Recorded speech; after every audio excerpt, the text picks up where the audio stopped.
Brooke Shabbat Yom, brothers and sisters, Hebrews in Jamaica, the Caribbeans to the west, to the four corners of the earth scattered greetings. This Shabbat lesson, we're going to title it Strange Woman, Part 2. Right, brothers and sisters? Strange Women, Part 2. Right? Just as in our days, right, brothers and sisters, just like in our days, the word strange can carry many meanings depending on upon who or what is being called strange. In the book of Proverbs, the father figure often warns his son against the dangers of a woman who is described as Zara, a Hebrew word that can mean the strange woman, loose woman, alien woman, and foreign woman. Right? So I ask the question, brothers and sisters, who is the strange woman that Proverbs is talking about, right? The strange woman of Proverbs is compared to an adulteress with her smooth words. Proverbs 2:16, you can see it, read it in that. And also Proverbs 7:5, her lips drip honey, and her speech is smoother than oil. But in the end she is bitter as warm wood, sharp as a two-edged sword. Right? That's all in Proverbs 5:3. She figures in a story about a foolish young man who is accosted at twilight by a woman dressed like a prostitute who with smooth words sexually seduces him because her hubby won't be home for a long time. Proverbs speak about that in Proverbs 7:6 to 21. Like an ox led to slaughter, the foolish young man follows the strange woman, not knowing that it will be his death. Read that in Proverbs 7:23. This woman contrasted to a faithful wife. The young man is exhorted to rejoice in this wife. May her breasts satisfy you at all times. May you always be intoxicated by her love. Proverbs 5:18 to 19. Right? The son should not be intoxicated by the Zara or embrace the bosom of an adulteress. That's a warning, Proverbs 5:20. There is also a historical backstory for the strange woman in Proverbs, although she is primarily depicted as an adulterous wife who threatens to entrap the son sexually. The strange woman may also be a foreign woman or a socially unacceptable Yuhadin woman. Proverbs was written during the time when Yuhadins who were exiled to Babylonia returned to Yehuda. These exiles were the former elites of Yehuda, its nobles, officials, and priests, whose position, wealth, and property were lost when they were exiled. When they returned to Yehuda, these elites wanted all of their status restored, which inevitably led them into conflict with those already living in the land. The exiled elites believed that they were the true Israelites, with a sense of entitlement and a desire to preserve their supposed ethnic purity and selectness. Right?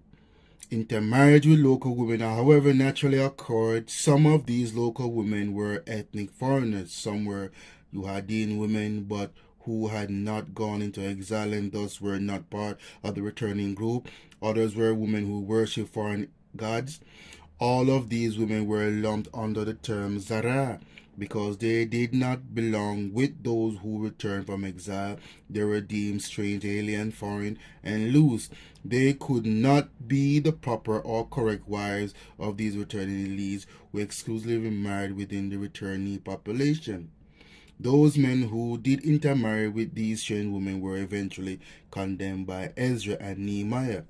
So let's look at Ezra 9 : let's look at Ezra 9, 1 to 10, right, brothers and sisters? Okay, brothers and sisters, take a look at the screen. We're going to take it from Ezra 9, right? We're going to take it all the way to 10.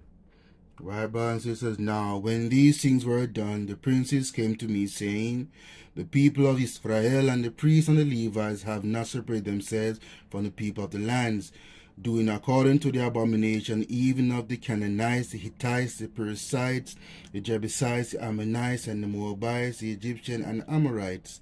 So these are people that surround Israel, right?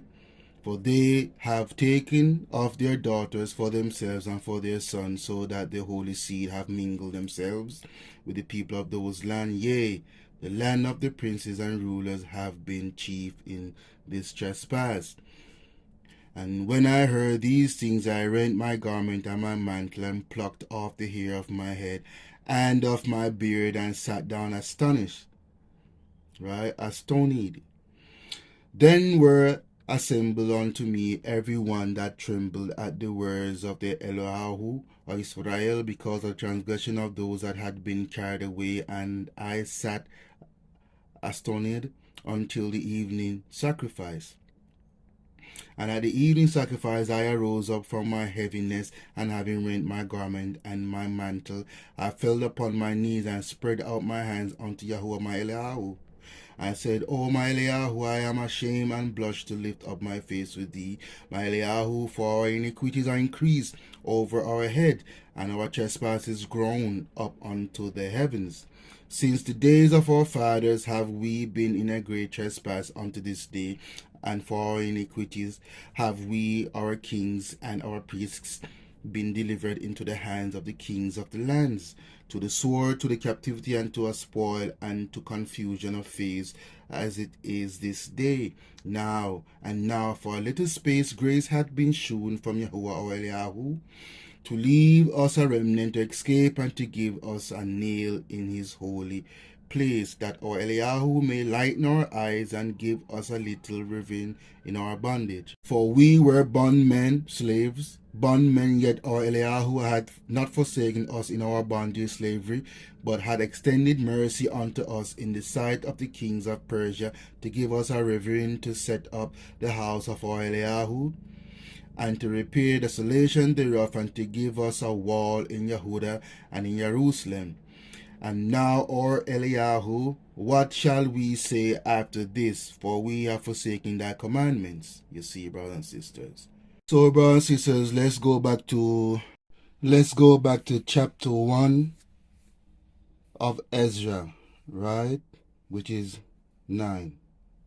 Chapter 1. Right, brothers and sisters? These groups that surround Israel when they return from Babylon to build up back Jerusalem, right? These are our melanated people, right? I'm going to show it to you, brothers and sisters, right? Take a look at the screen, brothers and sisters, right? Take a look at the screen. Okay, brothers and sisters, right? Let's break down Ezra 9, right? Take a look at the screen, right? The nations surround Israel, telling for their importance to ancient Israelite or the Israel closest geographic neighbors, right? The Canaanite. So Canaan was the son of Ham, and we know Ham is ethnic to Africa and are black, right? So that's one. The Armenians. The book chronicles list Aram, Uz, Hul, Gither, and Meshech as descendants of Shem, and we know Shem was black, so-called. You see. The Ammonites, same for Ammon, Moabites, descent of Lot, right? And we know Lot is black, right? We know this. It's proven, right? Edomites, we know Edomite or Edom or Esau is the brother of Jacob, and we know Jacob is black, so is Esau. You see, Ruddy, you see what I mean? Philistines in Genesis 10:6, and the sons of Ham, Cush and Mizraim, and Phut and Canaan, right? Genesis 10:13-14, and Mizraim begat Lodim and Anamim and Lehabim and Naphtahim and Patrosim and Koslohim, out of whom came the Philistines. So you see that these are the sons of Ham. You see, they are descendants of Ham and Cush. You see, Mizraim and Phut and Canaan. You see, brothers and sisters, that's all in Genesis 10:6, right? And Genesis 10, so we are in 13-14. The Phoenicians, right? Phoenicians, looking at the genealogical in the 10th chapter of Genesis, Bereshit, you can draw the conclusion that they came from the stem of Cush. Jezebel also was a Phoenician woman, and she is a melanated woman. So you see, brothers and sisters. So all these groups of people the Bible mentioned, and I'm breaking down right now, they are part of the melanated people. They're not Israel or Israel, but they're melanated. And these are the people that deal in idol worship. You understand? This is why the Most High didn't want us to mix or mingle with them, because these women, you know what I mean, will lead the men of Israel to idol worship. This is why Israel was mad and rent his garment and pluck his hair out, because they are leading, you know what I mean, the people astray. You know, some might say, well, oh yeah, Moses married Ethiopian. Yes, he married an Ethiopian. The Bible says that. But she didn't lead Moses to go worship idol. Moses led her to the promised land. Moses led her to the true and living Elohim. That's the difference. You see the difference, brothers and sisters. Right? The Hittites are descendants of Heth, the firstborn son of Canaan. Right? The Bible mentioned the Hittites, right? Right? So later, according to Genesis 36, the Horites coexist and intermarried with the family of Esau, grandson of Abraham, through Isaac. Right? You could read that in Genesis 25, 21 to 25.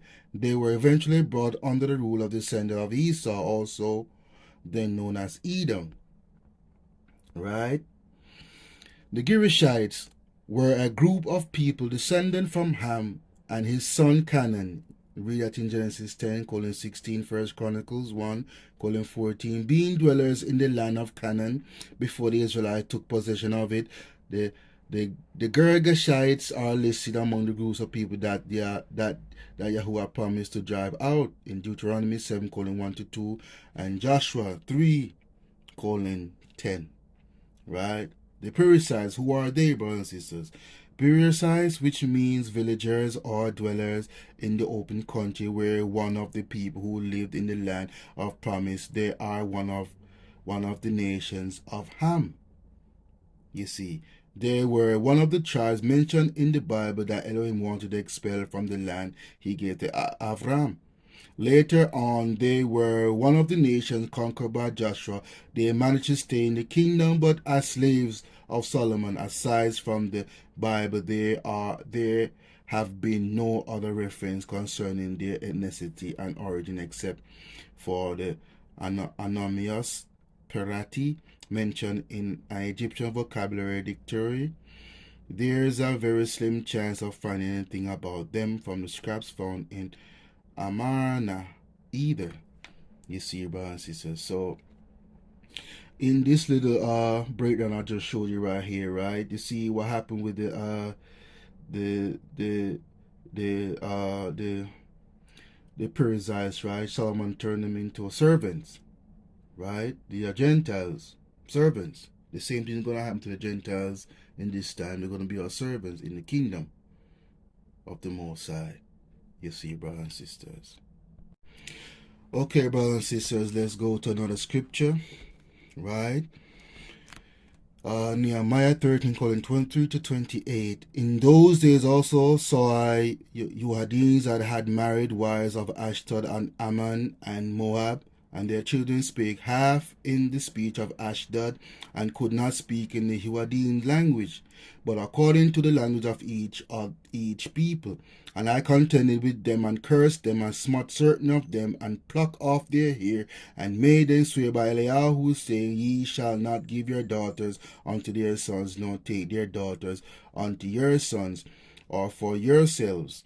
Did not Solomon king of Israel sin by these things? Yet among many nations was there no king like him, who was beloved of his Eliyahu. And Eliyahu made him king over all Israel. Nevertheless, even him did outlandish women cause to sin. Shall we then hearken unto you to do all these great evil, to trespass against our Eliyahu in marrying strange wives? And of the sons of Jehoiada, the son of Eliasahab, the high priest, was son-in-law of Sanballat, the Hornite. I just told you about the Hornite, the son of the Hornite.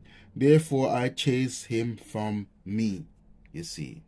So, brothers and sisters, so in broad In the broad context of strange women, the surrounding nation that encircle Israel were Melite people, but they are not kingfolk, and these nations who were forbidden to intermingle and marry, right? For we were forbidden to intermingle and marry with them, for they were idol worshippers, and many of Israel men married these women, and these women, like Solomon, were led astray to serve other gods. The same apply today. At the time of Scripture records, no Caucasian or white people were around, but the same measure apply. They are strange women that that and the same apply today, right, brothers and sisters? Strange women, right, whether they be in a minority group or outside minority group, they will lead many Negroes to sin. You see, brothers and sisters. You know, it's not so much as to, you know what I mean, because like I said, in our past, our forefathers, you know, married, you know what I mean, outside of Israel, like I said, Moses example, married Ethiopian. You saw me, Solomon had many wives, you know, but the problem with Solomon, those wives that he took convinced him to go worship other idols. That's why the judgment come upon Solomon. You see, and and Nehemiah recount that past history to the people. You see, that's a big no. So I want you to understand, brothers and sisters, the two sides of it. You see, at the time of this writing, it was talking about many people. You understand? That look like Israel, but not Israel, but they serve other idols. You see, and convince Israel to serve other idols through their women. You see, brothers and sisters. So I want you to understand, right? Okay, brothers and sisters, let's look at another scriptures. Bereshit 10. Now, this is going to cover the genealogy. You see, the genealogy that, you know what I mean, surround Israel at the time, right? Now, these are generations of the sons of Noah, Shem, Ham, and Japheth, and unto them were sons born after the flood. The sons of Japheth, Gomer, and Magog, and Madai, and Yavin, and Tubal, and Meshach. You see, Meshach was mentioned earlier, right? And Tiraz. And the sons of Gomer, Ashkenaz, and Rapha, and Tugomar. And the sons of Yavin, Elisha, and Tarshish, Kittim, and Dudanim. By these were the eyes of the Gentiles divided in their lands, every one of these tongues after their families in their nation. So Gentiles, right? These are melanated people. They're Gentiles also. So there's two types of Gentiles. You see, Gentiles divided in their lands, every one after his tongue and after their families in their nations. And the sons of Ham, Cush, and Mizraim, and Phut, and Canaan. You see, these are the groups, or the groups that become a nation that's encircled Israel at the time, and they had influence on Israel. Because how you know they had influence on Israel? They married and they attracted to their women, and their women end up leading them to serve other idols. You see, the sons of Cush, Seba and Havilah, right? Septa and Ramah and Sebekah, and the sons of Ramah, Sheba and Dedan. And Cush begat Nimrod, and he began to be a mighty one in the earth. He was a mighty hunter before Yahuwah. Wherefore it is said, even as Nimrod, the mighty hunter before Yahuwah. And the beginning of his kingdom was Babel, and Erech, and Akkad, and Calneh, and in the land of Shinar. Out of that land went forth Ashur, and builded Nineveh, and the city of Rehoboth, and Calah. And Rezin between Nineveh and Calah, the same is a great city. And Mizraim begat Lodim, and Anamim, and Lehabim, and Nephatuhim, and the Pathrusim, and the Casluhim, out of whom came the Philistines, right? And Caphtorim, and the Canaan begat Sidon, his firstborn, and Heth. You see that, brothers and sisters? So all these descendants, these are mentioned, right? Mentioned in Genesis 10, right? And Canaan begat Sidon, his firstborn, and Heth. You see, brothers and sisters. So brothers and sisters, who is a strange woman? right? In Proverbs 5:3, the lips of a strange woman drop as honeycomb, and her mouth is smoother than oil, but her end is bitter as wormwood, sharp as two-edged sword, right? That's in Proverbs 5:3. Strange woman is actually any woman not instructed in the laws of Elohim or Eliyahu, right? As I mentioned earlier, breakdown, who was surrounding Israel at the time, the melanated people, and those people were not instructed in the ways and the laws of the commandments of Yah. You see, brothers and sisters. So a strange woman is actually any woman that is not instructed in the laws of Elohim or Eliyahu, as were the women of Israel, and they consequently who tend to practice and encourage adulterous promiscuity. In the 9 Proverbs written by King David and Solomon for his son, this strange woman is the subject of at least 6 urgent and extended warnings. You see, in the 9 Proverbs written or collected by David for his son Solomon, this strange woman is the subject of at least 6 urgent and extended warnings. That such warnings were needed, though unheeded, by Solomon is evident from the fact that his marriage with such foreign women finally did lead him and his nation into deadly compromise with the adulterous practices of other nations. But King Solomon loved many strange women. His wives turned away his heart after other gods, and Solomon did evil in the sight of Yahuwah. And likewise did he for all his strange wives, which burnt incense and sacrifice unto their gods. You could see that in 1 Kings 11, 1-8. Right? Okay, brothers and sisters, let's turn to Kings. Okay, brothers and sisters, that's 1 Kings. Right? 1 Kings 11, 1-8. That's 1 Kings, right? 11, 1-8. But King Solomon loved many strange women, together with the daughters of Pharaoh, women of Moabite, the Ammonites, the Edomite, the Zonaians, and the Hittites. As I mentioned earlier, again, brothers, we're going to break down the nations and their ethnicity. These are all melanated people, you see. Gentiles, other nations, you see. Of the nations concerning which Yahusha said unto the children of Israel, ye shall not go into them, neither shall they come in unto you, for surely they will turn away your hearts after their gods. Solomon clave unto these in love. You see, and he had 700 wives, princes, and 300 concubines, and his wives turned away his heart. For it came to pass when Solomon was old, so this happened in his old age. You know what I mean? Solomon was going strong up until his old age, that his wives turned away his heart after other gods, and his heart was not perfect with Yahuwah, his Eliyahu, as was with the heart of David his father. For Solomon went after Ashtoreth, the goddess. So Ashtoreth also is stemming from Easter worship. The Ashtaroth, Ashtar, Easter, right? Of the Zordanians, and after Malcolm and the abomination of the Ammonites. And Solomon did evil in the sight of Yahuwah, and went not fully after Yahuwah, as did David his father.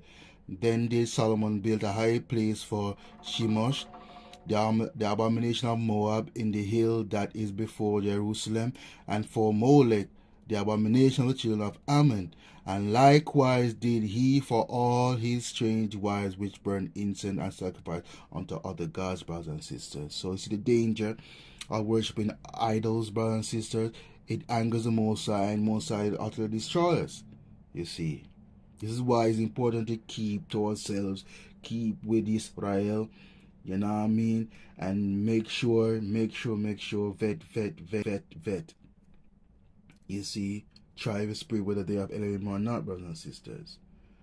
You know, the problem is when you choose wives from other tribes outside of the 12 tribes, you understand, you are in danger of, them leading you astray, or even yoke within the relationship that cause you to, go and serve other idols, brothers and sisters, because you say you love that person. You know what I mean? So you gotta be careful, brothers and sisters. You understand? You gotta be careful. You see. These warnings in Proverbs, although addressed specifically to young men, apply equally in principle even today to any believer who might be tempted to become involved romantically or sexually with an unbeliever. But there is another application which is even more important. A strange woman is also called a foolish woman.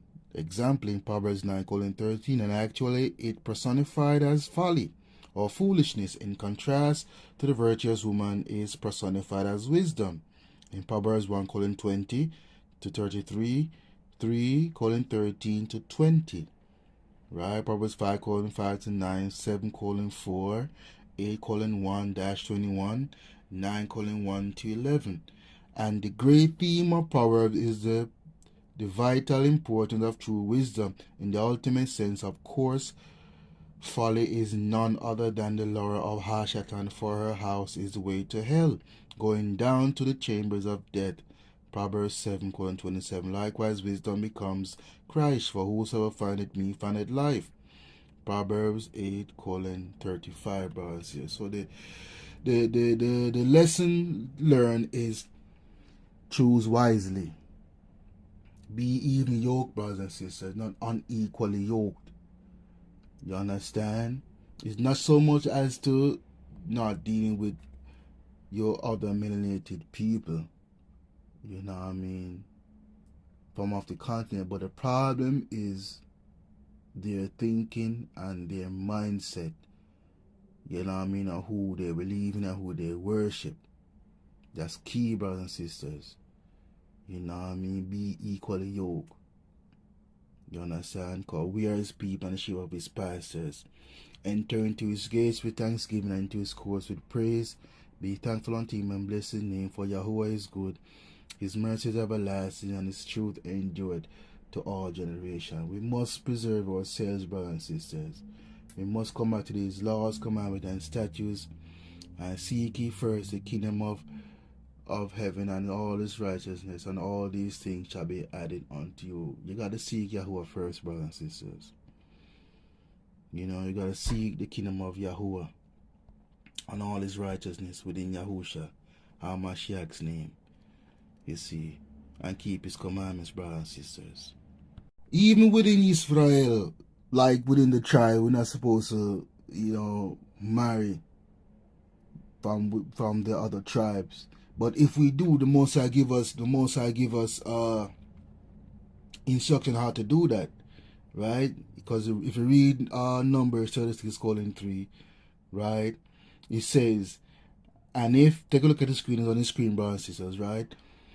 And if they be married into any of the sons of the other tribes, meaning the other 11 or 12 tribes, depends on what tribe you're married into. If you're from Judah and you want to marry into Benjamin, these are the instructions the Most High give us. And if they be married to any of the other sons of the other tribes of the children of Israel, then shall their inheritance be taken from the inheritance of our fathers, and shall be put into the inheritance of the tribe whereinto they are received. So shall it be taken from the lot of our inheritance. So you see, even within that, there's instruction how to do that.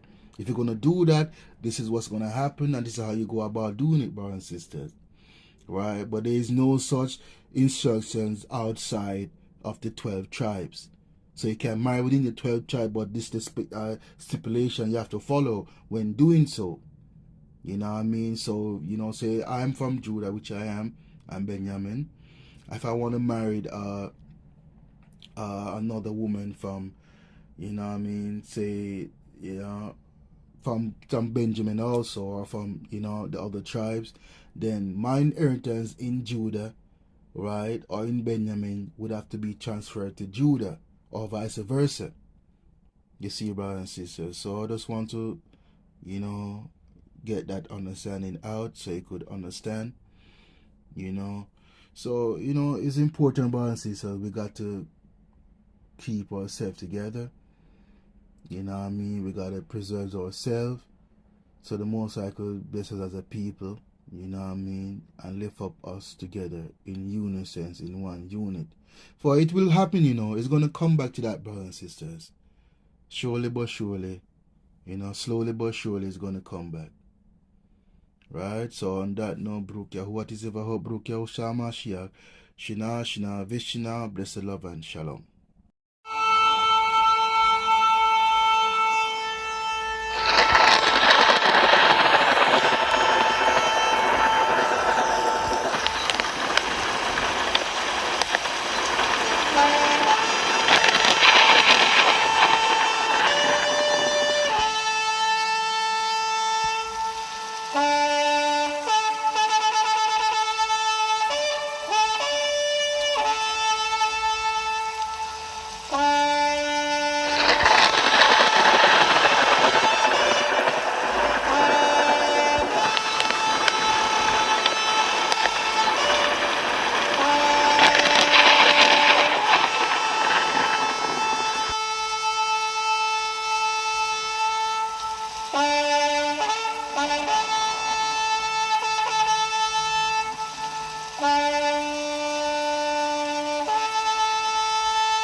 Bye.